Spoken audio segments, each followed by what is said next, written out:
Our incubator project is called Mapping Research and Earth System Sciences, or MaRESS. The idea came from Marco Otto, and we started working on it then in this 3.5 months that we got in from July onwards. So let me just briefly introduce the problem that we were trying to solve and then how we solved it before I go into a small live presentation. So the problem in Earth system science is often you want to know the location of the data that was used in a study. But through the publication process, this often gets lost. Or it gets hidden in text or in even in maps that are then not easily machine readable. So if you want to process a large amount or your whole literature collection, it becomes hard to store this data or to find this data. So our goal is to automate the process through a natural language processing model, but also give a platform that the user can manually handle this. Target users would be researchers mostly in Earth system sciences because we need a lot of geolocation for our data, but also, of course, other communities. On the right, you can see a scheme of our project. We have our what we call research suite in the middle here, which is basically a website or a web app. Then we have geographic mapping, getting these locations of the data that's behind studies and displaying them. We also added semantic mapping, as in tagging your items and then seeing how they are connected, as in like a graph view. And then we plan to also add research data mapping, as in mapping the location of the data, like the URLs or DOIs based on Zenodo or Pangea. So let me first go to the functionality. Our core workflow so far is that you, as a user, import your library. We first chose Zotero as one of the commonly used tools for literature collection. They have a web API, so we can handle everything through that database. You can, in our tool, sync your database with your Zotero database. You can also get the PDF attachments from that, which is obviously what we need for our natural language processing. And then we can start our extraction process of metadata and creators and so on from these PDFs. In this process, we first pass the PDF with an NLP pipeline, natural language processing pipeline. The model tries to identify geographic entities. It then clusters these entities geographically to find the largest cluster, which is most likely the cluster in which your study sites are, as in points or locations that are closer to your study site are likely referenced more often, so that we try to minimize false positives. Then we rank those locations, and then we store some provenance data, but also we send this to a geolocation API to get from these locations, from the names of these locations, get the locations as in latitude and longitude. As I said, we also have a manual curation process. You can review the extracted locations, and then you can add your own. You can edit the ones that are there. You can remove false positives, and you can label them. Okay, so that's the core workflow.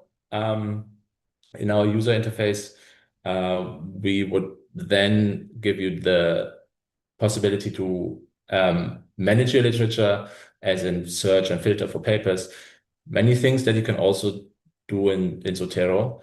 And then you can also resync your library back to Zotero, so that we are not replacing Zotero. Obviously, that would be a big task, but we are amending the capabilities of Zotero, and enriching giving you the possibility to enrich your literature library with more exact geolocations, and also visualizing them on the map.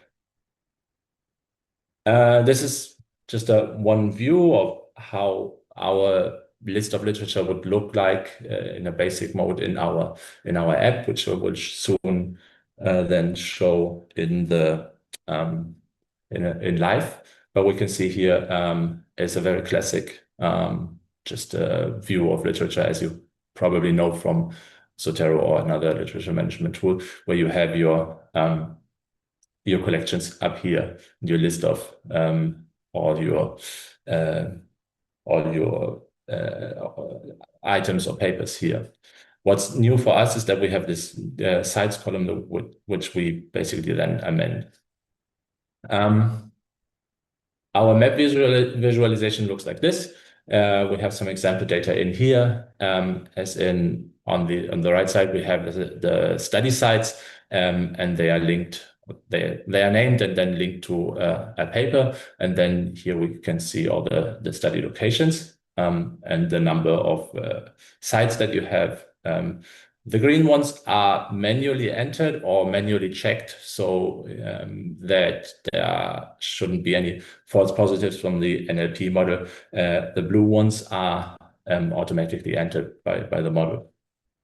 Then we have a graph visualization. We use, a network graph that is created by Cytoscape, which is a JavaScript framework. And the papers there get connected by tags that the user puts in, or that the user searches. Once you have it, you can find a connection to that task. It looks like this. What we have in purple, we have the tags, and then the connected papers. Unconnected papers will show up like this, but there are also other mechanisms of displaying that. Up here, you can see the different tags that we have in here, which are here in purple. Technically, this works like with a tech stack in the backend of Fast API, so like a Python framework for creating an API. Behind that is a PostgreSQL model. The object relational mapper that you often use for communication with the database is SQL model. Asynchronous task, as in downloading papers or PDFs, can take a longer time, but especially analyzing all this or using the NLP model to analyze these papers can take a couple of minutes per paper, and obviously we don't want our app blocked. So we have Celery to handle asynchronous tasks, and then that's basically another server. And Redis for caching to make them more efficient. For the natural language processing, we use the Spacey library. For database migrations, Alembic. In the front end, we use Vue 3 and TypeScript, and UI framework and state management tools. And for the map visualization, OpenLayers. So all of these things for the people here who are more like tech aficionados. I guess the system architecture then looks like this. We have the core part, our Fast API backend. This talks to the database. It also talks to the Zotero Web API, where we get information. It it talks to the Redis cache and the Celery workers, which handle the asynchronous requests. And then user-facing, we have our Vue.js front end. Okay, now for the presentation, I want to stop here and then go into our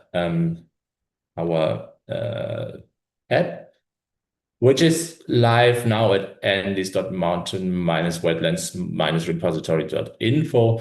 This URL is there because we display here as a collection of papers that are focused on the high NDs, which is carefully curated by Marco. You will see it shortly. So when you come in and you're logged in, you see this. And then the first view that we want to look at is the papers view. You can see here now, similar to before, we have all the papers here, the names, the abstract. Many of these now are not yet complete in all their metadata, so they don't show any abstract or journal here. But what they do have is sites. Now we can see a green dot or like a green symbol means they are manually created or manually checked. And the number behind says or tells us how many sites there are for this paper. Now you can see there is about 2,000 entries, something like that. We have here our buttons for like syncing the library with that means like syncing it with Zotero, sorry, downloading files as in downloading attachments, extracting sites as in using the NLP model to extract the study sites automatically, and enrichment in this app means you can enrich the metadata that we have here with a Crossref API to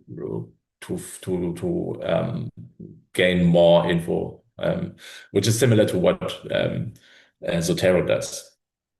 And then to the core part, I guess, that is our map. And here you can see it takes some time to load the map because we have 2,600 manually added manually added sites here, and there seems to be a performance issue with our small container where we're running this. Well, but I can start to explain, okay? On the left side, we have all the papers. This didn't happen before. That's what you get from doing something live. We have our papers on the left side, a full list searchable here. On the other side, we have all the study sites, also full lists searchable or filterable here. And now there we are. And this filters live or the entries that we have here. Here we have an open layers map with clusters showing how many points there are in certain spots. So once we zoom in, the clustering changes into real spots, I guess. And then once we click on a study site, we can see, well, okay, this was placed there at a latitude, longitude. There's some context information. There's a confidence score and a validation score. Those refer to the level of confidence we have in this result. Now this is both at 1 because these are manually created or manually reviewed study sites. Then there's some additional information we can save or delete this. Now, if you zoom out, you can see where let's say you want to write a literature review. Now you would want a spatial, well-distributed spatial representation in that review. Now, this helps you find, I guess, geographical spots that don't have that much data or are not yet probed that much. Okay. Now you can click and interact with all these. Yeah. The next view is the graph view, where now we have a different graph. I created some text, or we did create some text where we have all our papers that mention Peru are connected. So those are these ones. And then we can, once we click on that, find a list of that. Or another one, the Venezuela ones, which are way less.